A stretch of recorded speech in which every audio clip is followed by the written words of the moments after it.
All right, guys. Good evening, everybody. Um, Happy to have you guys join us today. Today's stream is one of a kind, right? For some weird reason, technical issues wanted to take over, but we said no, no technical issue. You can't have us tonight, right? And here we are, Hack Wednesday, season 2, episode 4. I'm happy to be here, and my name remains Emmanuel Akobi Ajibolu, and I have with me on this call my colleague Habib. So, Habib, please, can you introduce yourself? Thank you. Thank you very much, man. Good evening, everyone, and happy to be back here on another episode with you guys. So hopefully, we can get get hands on tonight. All right. All right, and all right.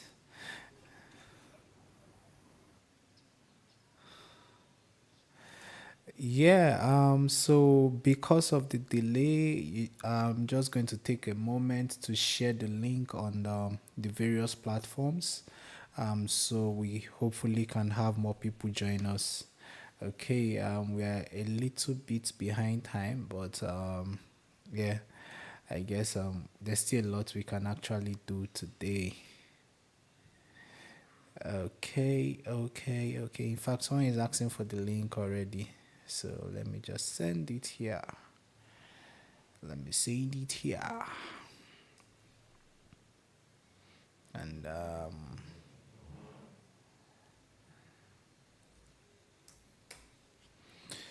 okay.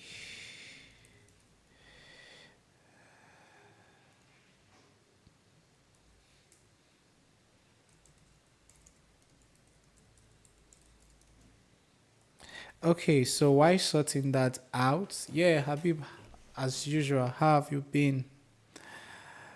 So tell us, what have you been up to? What have you been? What's up? What's up? What's up? Yeah, not much to be honest. Thank you for asking.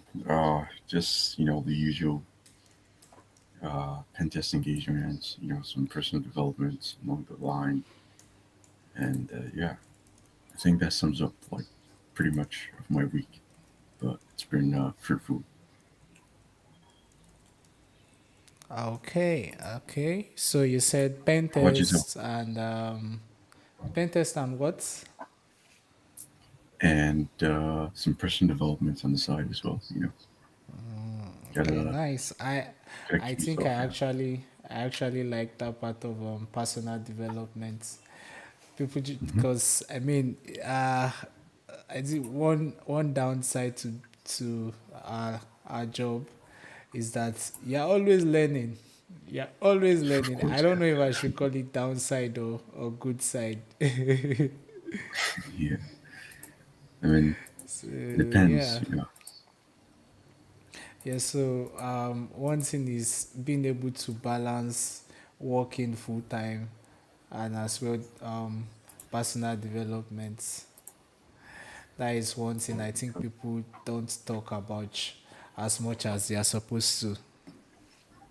Exactly. I mean, in this line of work, you pretty much need to keep yourself fresh with you know Yeah, because new so you don't stuff get are rusty. always coming up. Yeah, Yeah, new stuff. Almost all the time. Before you know, there's a new PortSwigger lab. Before you say Jack, there's a new exploit that you need to go and learn. And I'm not even talking exactly. about some that we get to learn on the job, man.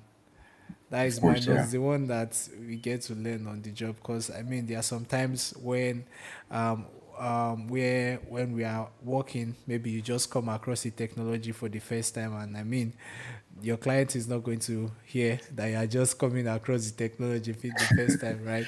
So you have Of to course, yeah. just quickly start doing research. Start. I mean, at the end of the day, it all boils down to what's the word now? To one's methodology, right? I mean, Of course. there's a thinking framework, right? If I see a new technology, I know I need to go and check it up online. I know I need to add some keyword. I need to do some research about the technology, and hopefully there's an exploit online. If there's no exploit online, I probably want to read the documentation, know how the technology works to see if I can actually put one or two things, piece one or two things together, and then see the keyword I'm in. Hopefully, right? So Yeah, yeah, of course. Yeah, I mean, you hit the yeah, nail right on the head with everything you just mentioned. But that's these are the parts and parcel of working in cybersecurity in general, I guess, or even in this day and age, mostly when it comes to like technology. But it's something I believe that I would say personally, like I enjoy. Although there's sometimes you'd feel like, oh, there isn't much time because pen test is time based, and you need to like have your checklist ticked off. But I believe I would say like when you have this custom of when you're accustomed to like doing personal development at least maybe on a daily basis if you can, I think that would help in situations where you're when you come across like a new technology, and then you know you probably don't know what to do. But I think having like a personal development kind of like custom would help you like thrive in these types of scenarios, because you'd be able to like use more of your experience and educated guess as well. And of course, like you mentioned, methodology is really important as well. So these are just my two yeah. cents. Yeah, yeah. Nice, nice. I think today's episode is starting on a very with a different style, right? And Yeah, I think I'm liking it, right? So yeah, sure. let's do quickly start by a way of introduction. Okay, we have people with us here already. Hello, guys, and good evening. Yeah, my name is Emmanuel Akobi Ajibolu, and I work as a full-time pen tester at Cyberplura, right? For those who might not know what Cyberplura is or who Cyberplura is, right? So Cyberplura is a managed security service provider located in the city of Abuja, Nigeria, right? And what's MSSP? I know somebody might be asking, what exactly do you mean by MSSP? So MSSP stands for Managed Security Service Provider, and what that means is that we do everything and anything cybersecurity, from offensive security to defensive security to governance, risk and compliance, application sec, app sec, network sec, cloud tech, anything cybersecurity, we got you covered, right? And yeah, myself and Abib, we are the host of Hack Wednesday, which is a um what will I call it now?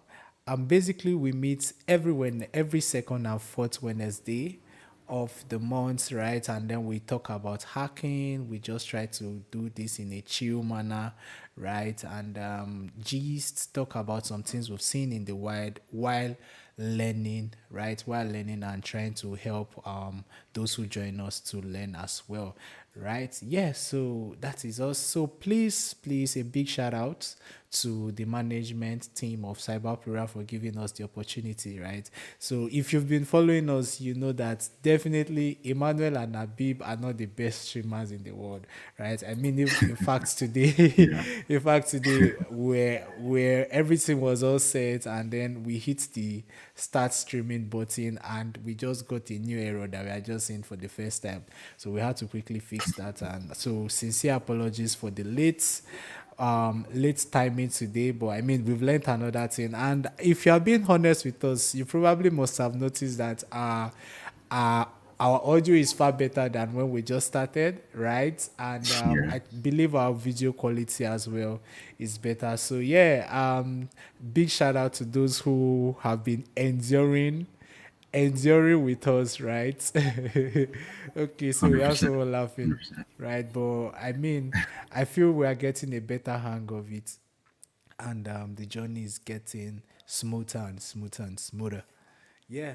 So yeah, thank you very much. If you have any cybersecurity need, right?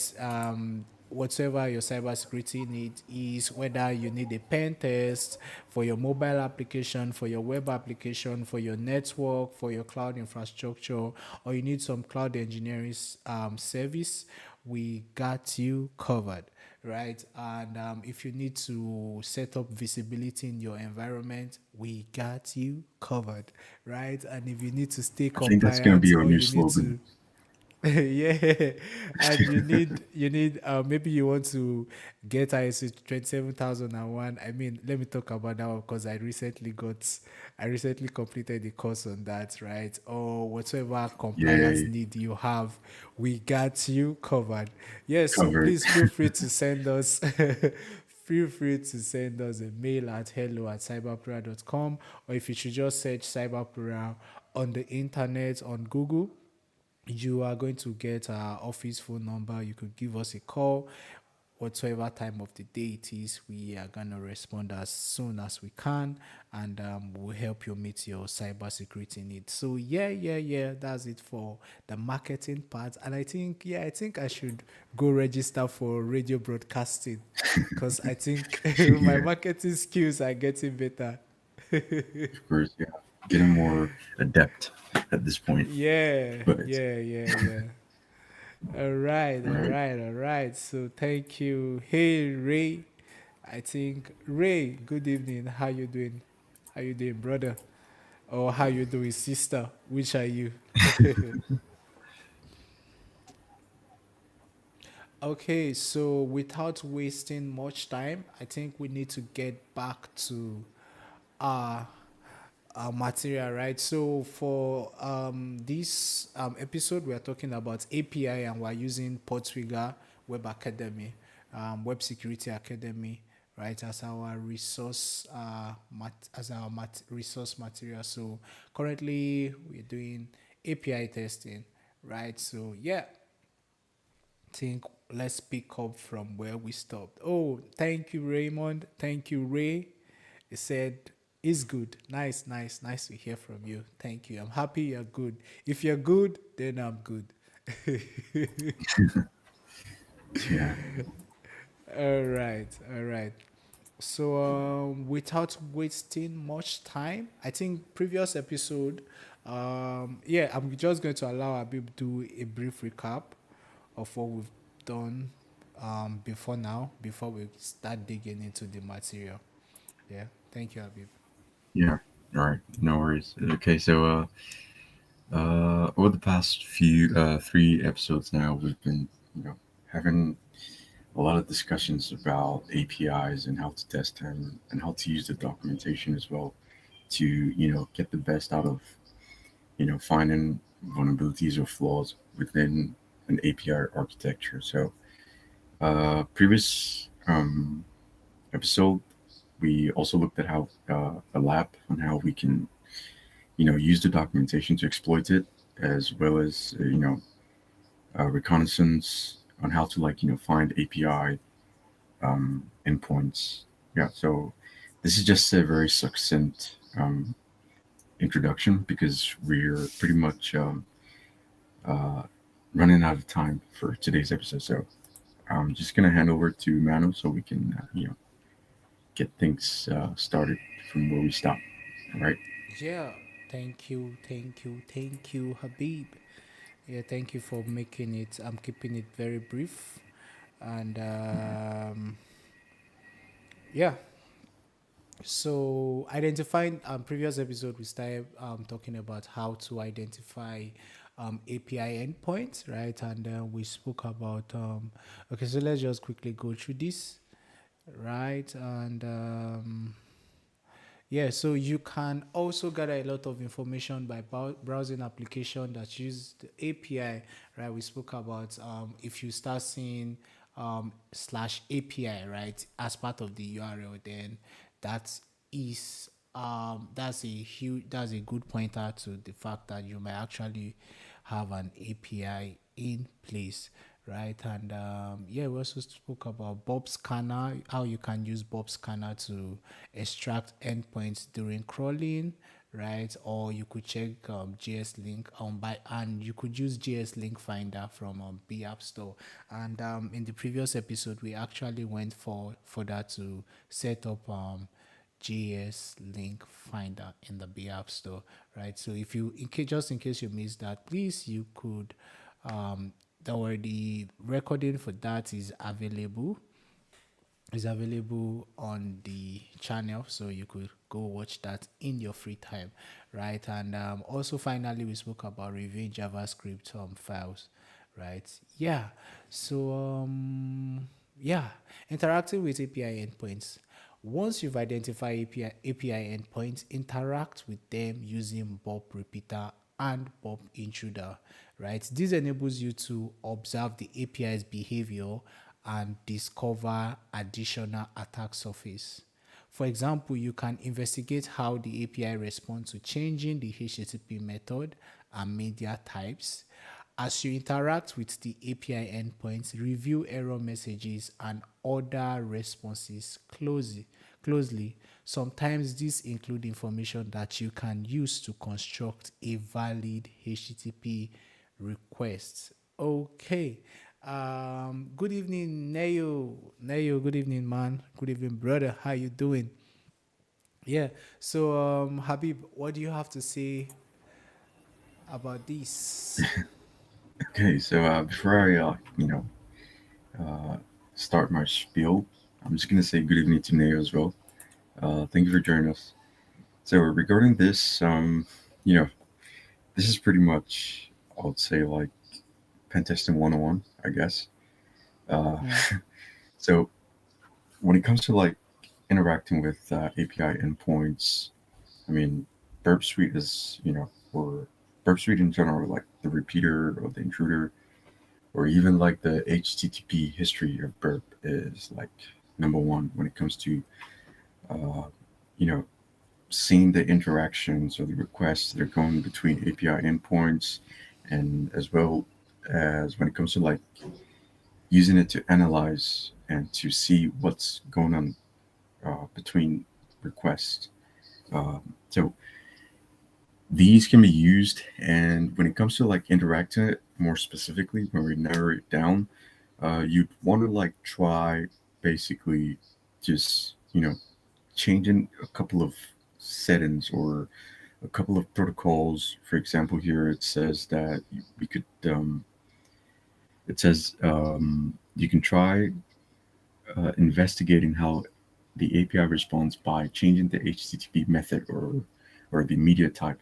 So what they mean by the HTTP method here is, let's say for example you want to retrieve a file from the server, and there'll typically be an API request, and that API request to retrieve a file is going to have an HTTP method called get. So get is typically used with not just API, request, but requests in general to retrieve maybe a file or a resource from the server.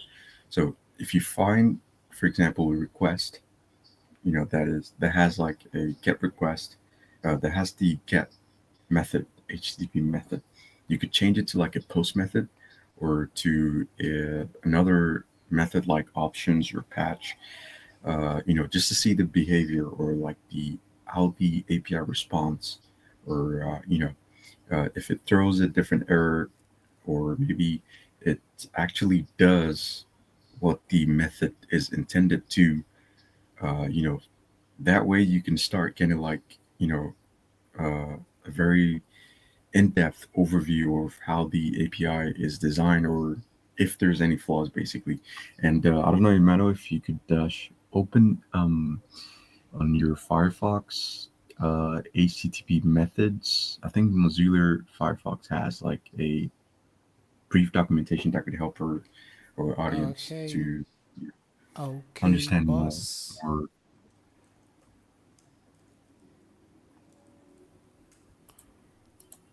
Okay, yeah, so we have this HTTP request method from Mozilla.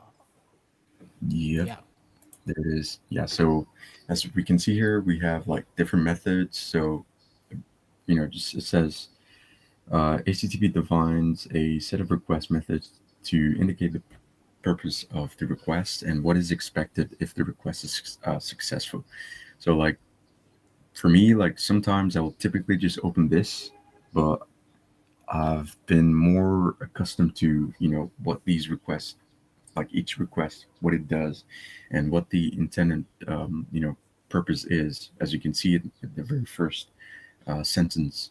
So we have here like the get request, we have add, post, and etc. I think we can share this in the chat for our audience if they want to, go through it later on. yeah. I just did that. I just shared it All right, thank you very in the much. chat. So, if, for instance, like I said, if you get a get request, maybe burp intercepts a get request. What I would do is I would want to try, changing the get request to another method on this list just to see how the API responds or reacts, or if it, throws an error. And, you know, if an API, if the API endpoint throws a different error than what I would typically expect, then that's an indication of, okay, maybe there's a flaw somewhere, or it's behaving in a way that is not intended to, you know that is in a way that is not, designed to respond. So I think I'll Yeah, just leave the yeah. floor to Manuel Yeah, thank to add you more to very this. much.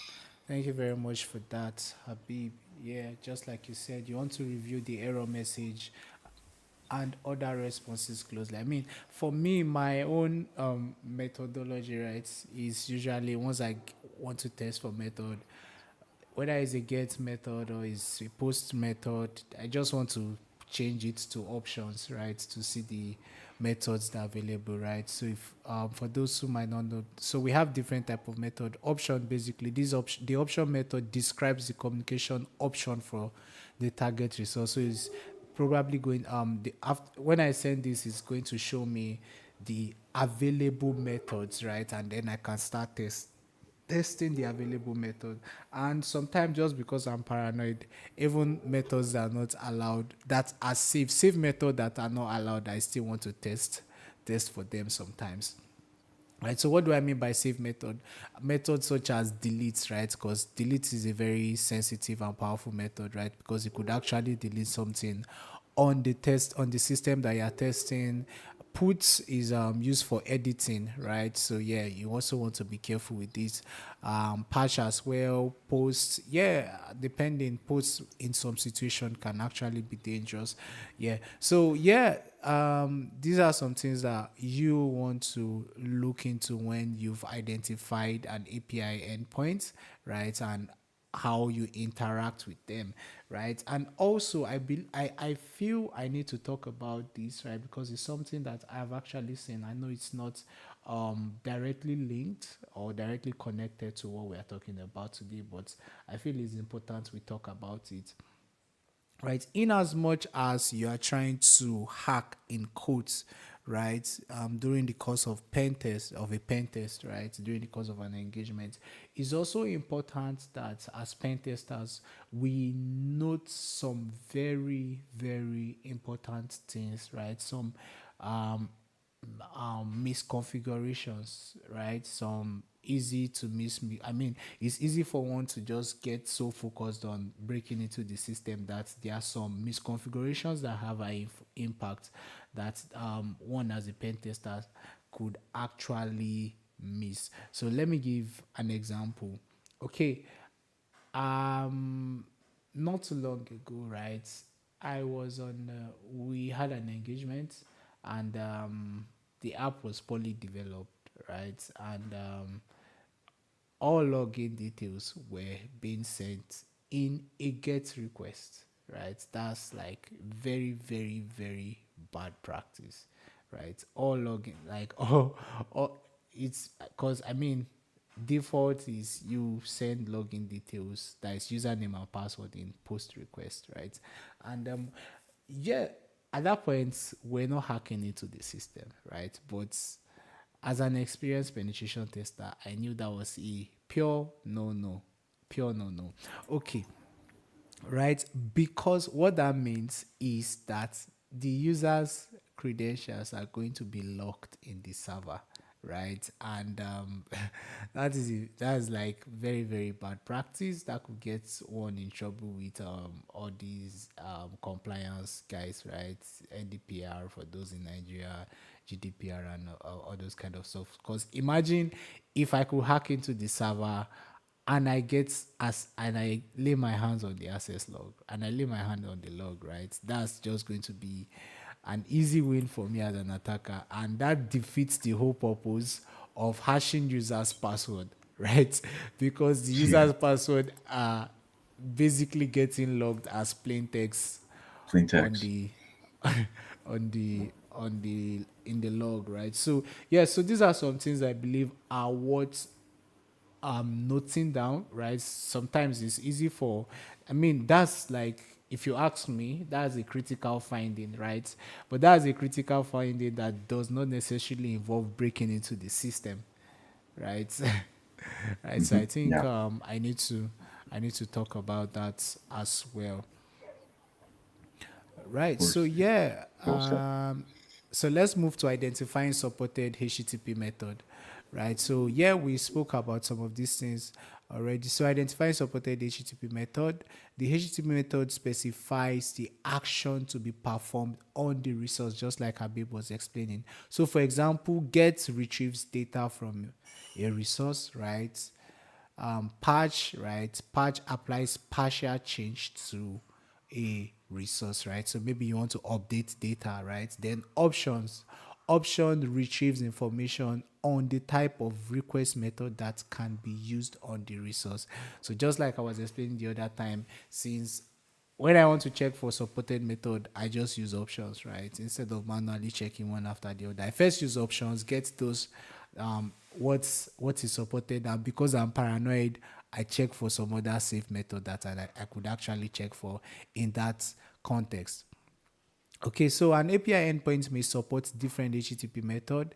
It's therefore important to test all potential method when you are investigating API endpoints, right? So, for example, when you an endpoint could support post method, right? And at the same time, it could support delete method, right?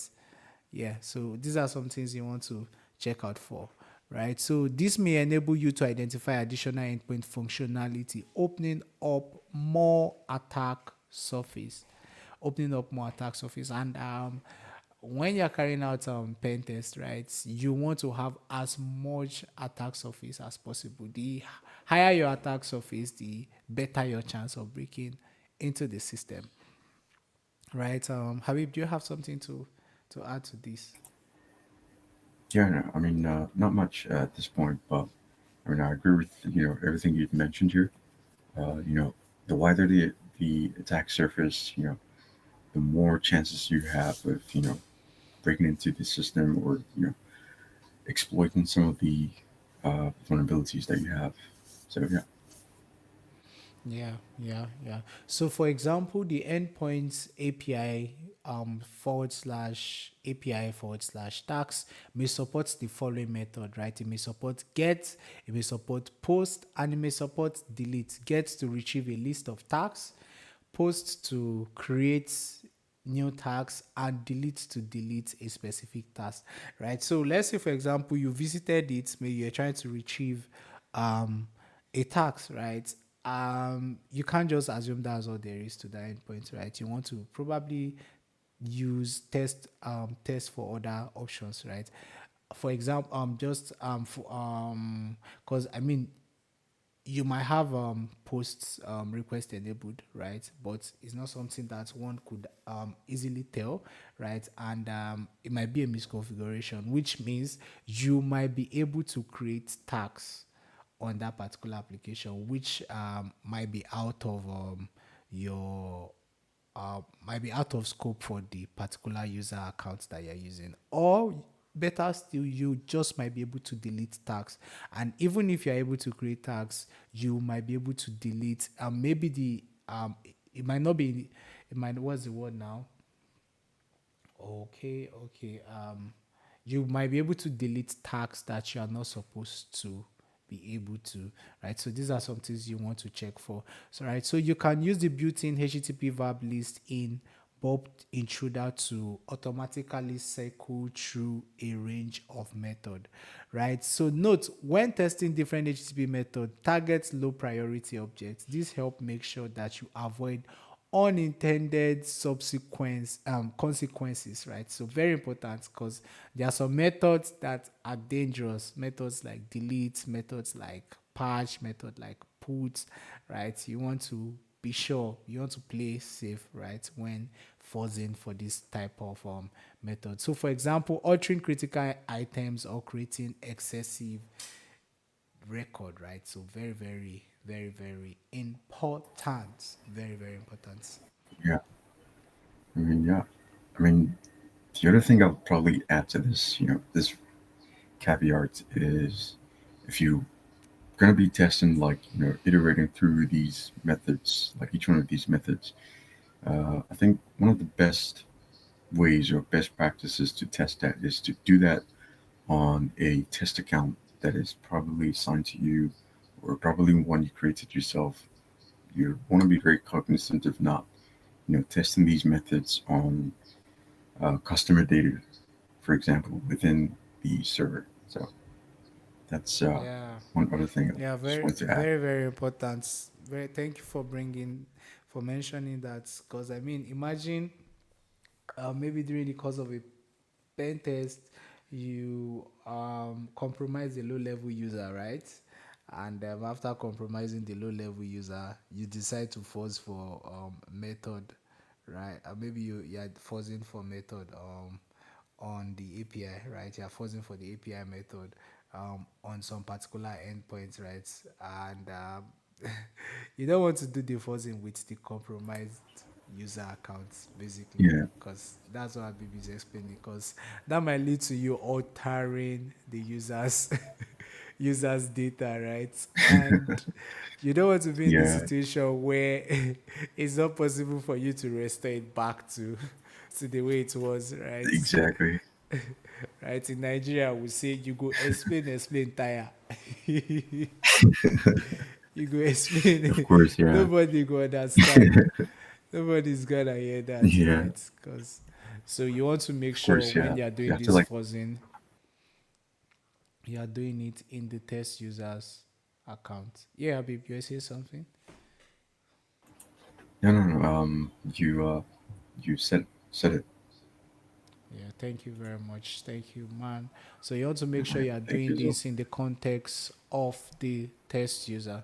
Okay. So don't go fuzzing. I mean, sometimes, right, you might, I mean, there have been situations, if we're being honest, maybe we got not the highest level user, right? Maybe we got a new user who is who has more privilege than our test account does, right? And we want to force for um, HTTP method and all those kind of stuff, right? We are not saying don't force with the compromised accounts. What we are saying is be very careful, right? So if you had the option of forcing using a compromised account or forcing using the test account, right? And you're sure both are going to give you the same results, you might want to stick to using the test accounts, right? So please, just for clarity purpose, I'm not saying don't use a compromised account to test, right? But if you have to, make sure you are as careful as possible, right?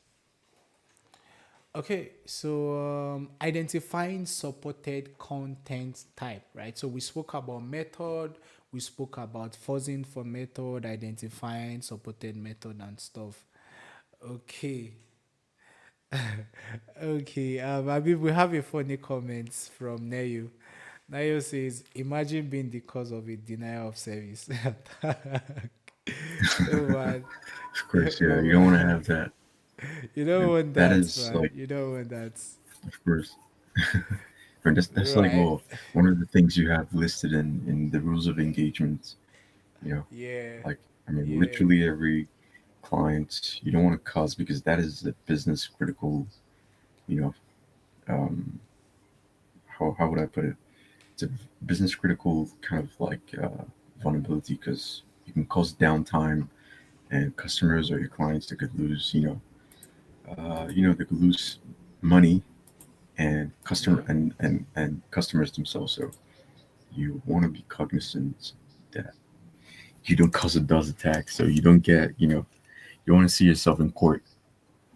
yeah, man. You don't want to get, you don't want to see yourself in court, and bro, like, one thing that I'm not going to deny, like a good number of time when we are writing pen test reports, there's a line that is almost always in, that is in like 90% of the reports we write, which is um in the scope session. Our testers did not carry out any denial of service attack. Yeah, of course. You have to explicitly, Right? have it. Because it's written clearly in the rule of engagement and in the scope document that a good number of time, right? Except in some special scenarios, maybe cases where we have to stress test the application, right?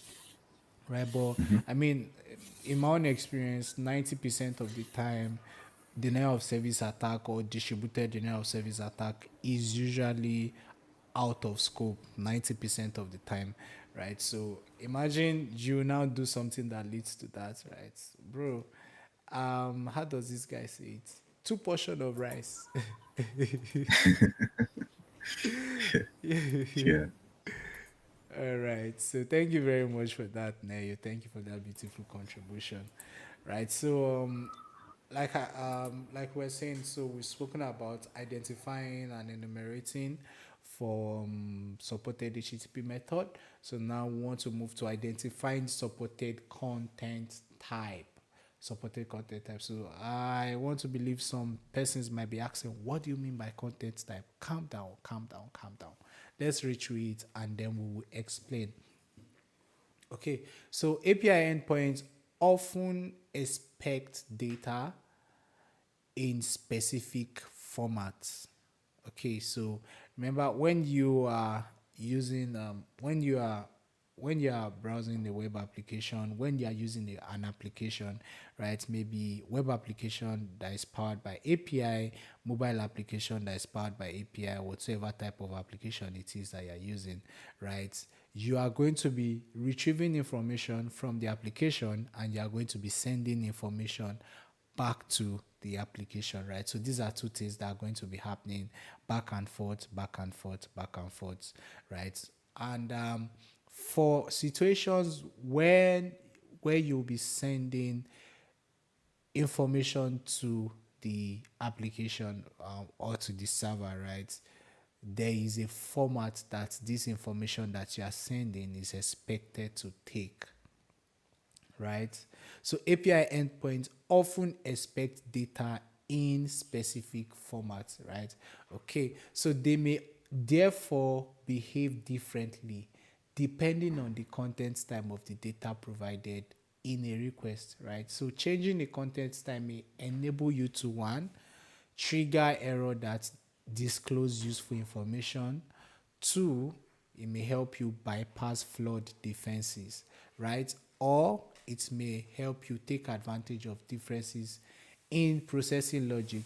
So, for example, an API may be secure when handling JSON data, but susceptible to injection attack when dealing with XML, right? So, to change the content type, modify the content type header, then reformat the request body accordingly, right? You can use the content type converter B app to automatically convert data submitted within requests between XML and JSON. Yeah. Yeah, I like this part. I like this part. Yeah. So Habib, what do you have to say? I mean, yeah, well said, to be honest. Like, but before explaining further, probably want to preface this with most APIs, like the content type that they usually expect or they're typically configured with is when you look at the content type header and maybe an API response, you typically see something like application JSON, applications slash JSON, or application slash XML. Like these two are typically the default content type that an API expects or is configured with.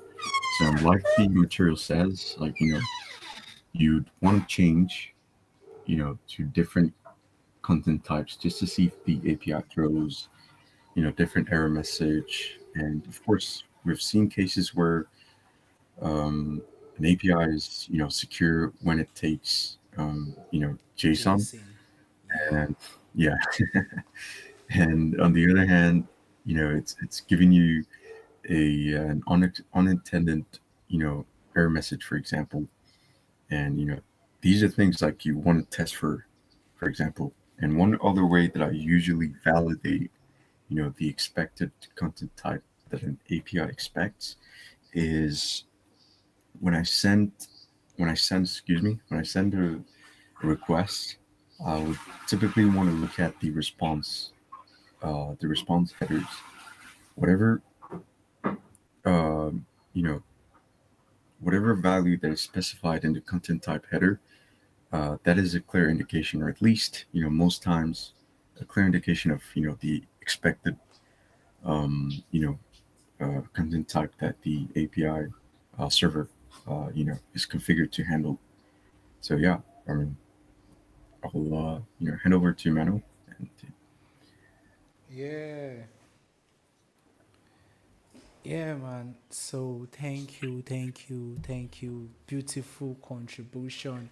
I really, really love this, man. I really, really, really love this.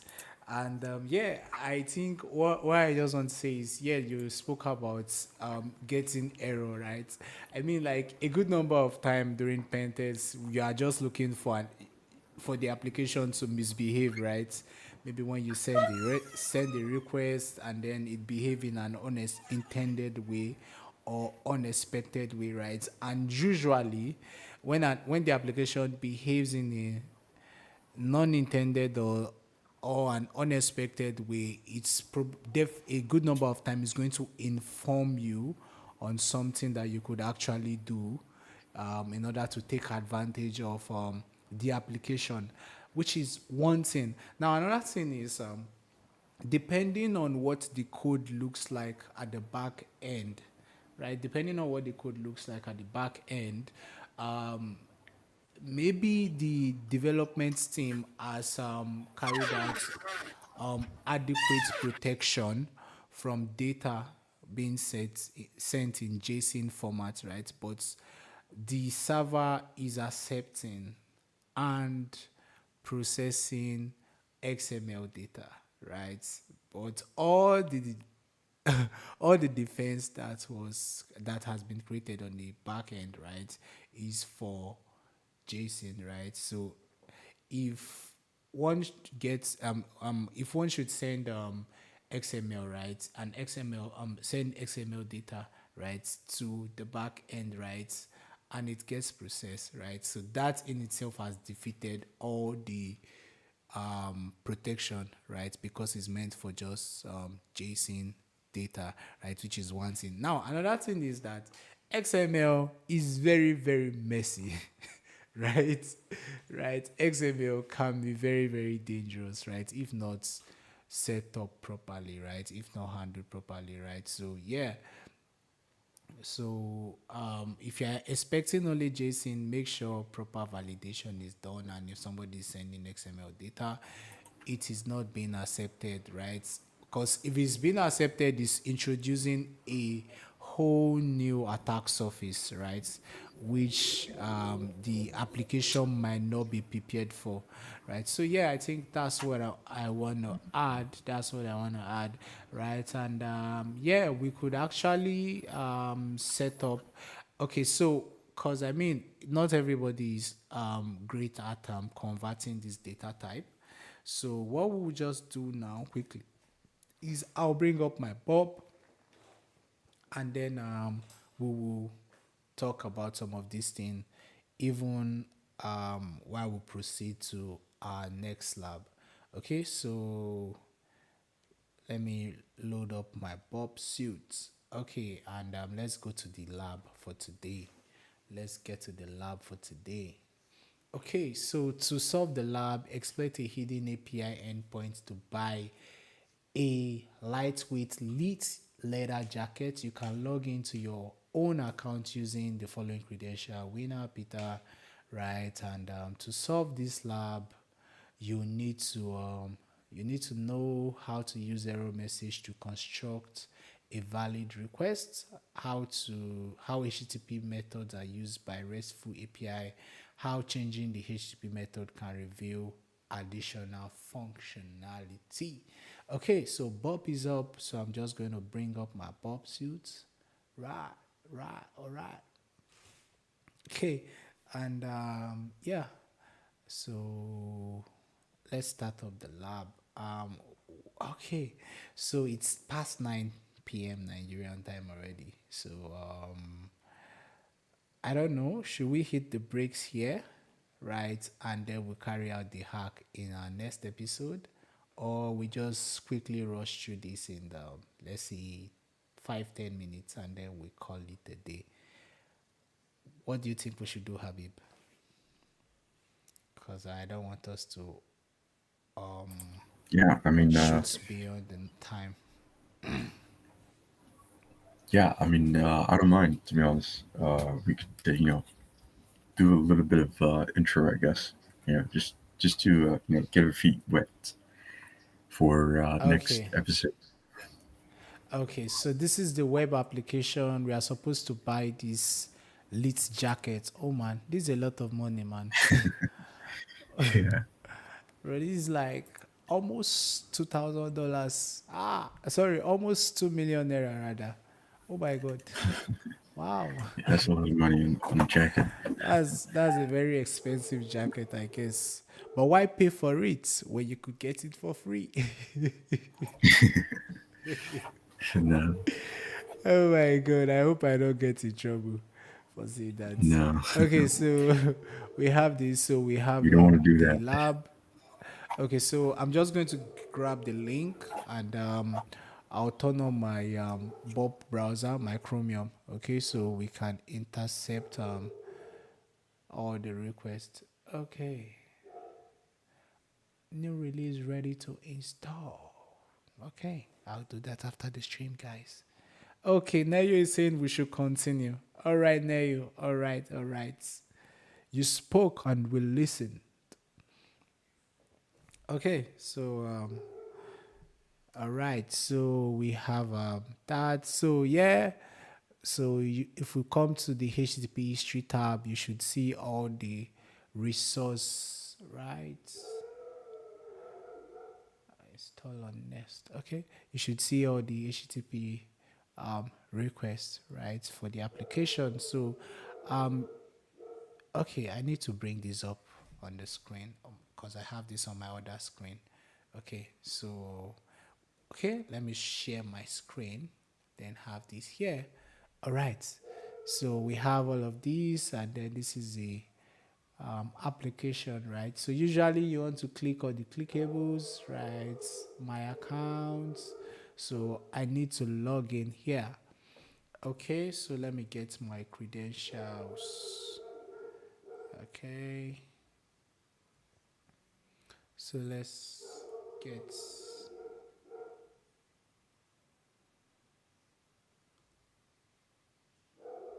my cred.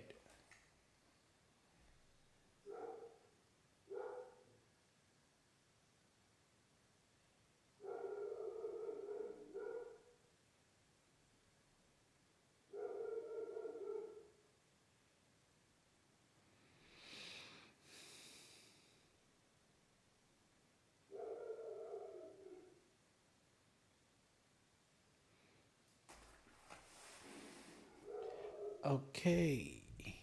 So let's get the cred. Okay, so we have winner. I'm going to cover this, and my password is Peter. Okay, so I'm going to paste this here because I don't trust my typing skill that much. So Peter, and I'm going to I'm going to log in. Oh my god, I don't. Wow. Oh my god, this is $0. Ah, ah. You That's a guys lot of could even funds. give me some money. That's this. Yeah, it's a lot of money. It's all about the mindset, right? Okay, so we have this, right? And we have update email. Okay, so yeah, let's just quickly see what it looks like when. Yeah, so guys, you can see from here the various requests, and you can see we have this is when I was visiting the login page, right? And stuff like that. And if you look here, you can see, right? Oh, you might need to zoom. We might need to zoom in a little. Okay, and I don't want us to rush this. So I want us to spend enough time explaining, right? Because, okay, so here's what we do. We just start the lab and we hit the break. So we'll pick up here in the next episode so we can explain things properly. Okay. All right. I hope that's okay with you, Neo. Okay, so if you look here, you can see as part of the request, you can see get resources forward slash JS forward slash API forward slash product price, right? So, yes, definitely this is telling us that there is an API somewhere in this application, right? Okay, right. If you look through, this is when we're logging in, right? And just as we said, right, get request is for retrieving information, while post request is used for sending information to the server or the application, whichever one you want to call it. And as you can see, as part of the request here, you can see username, winner, and password is Peter, right? This is what we sent to the server, right? And if we should still look up a bit, yeah, so basically, yeah, that is some things. And yeah, let's hit the breaks here tonight, guys. Sincere apologies, Neo, but let's hit the breaks here so we can actually spend enough time. We can actually spend enough time explaining some of these things in the very next episode. All right. Yeah. I mean, So thank you so much. Yeah, I'm listening, Aviv. Nayo said in the comments that winner is broke. Yeah, I mean, I don't want to agree. Winner is broke. I don't want to agree because I mean, winner doesn't have money in his accounts, but he can get whatever he wants to get. So I don't know what Yeah. we are going to call that, right? Yeah. But everything we're basically doing is, just for educational purposes, not for unethical, you know, Yes, purpose. please. Yes, So we just please. want to Yes. just Put want to that make out sure of there. that. All right. So Yeah. thank you very So much, everyone. yeah, thank you so much, Habib, and thank you guys for Thank you so sticking much, with us Emmanuel. and understanding with us for starting a bit late tonight. We hope this doesn't repeat itself. We are going to try everything in our power to make sure it doesn't repeat itself. See you in the very next episode, and a big shout out and a big thank you to Cyber. Bye. See you in the next one. See you in the very next one, guys. Please invite your friends, invite your enemies, invite everybody to come join us, hack, chat, have fun. And yeah, I really love how today's session went. So see Yeah, you for in the sure. next one, Likewise. guys. Thank you so much, everyone. Neil and everyone in the Yeah, audience. Neo, Really appreciate you guys. you're the MVP, Neo.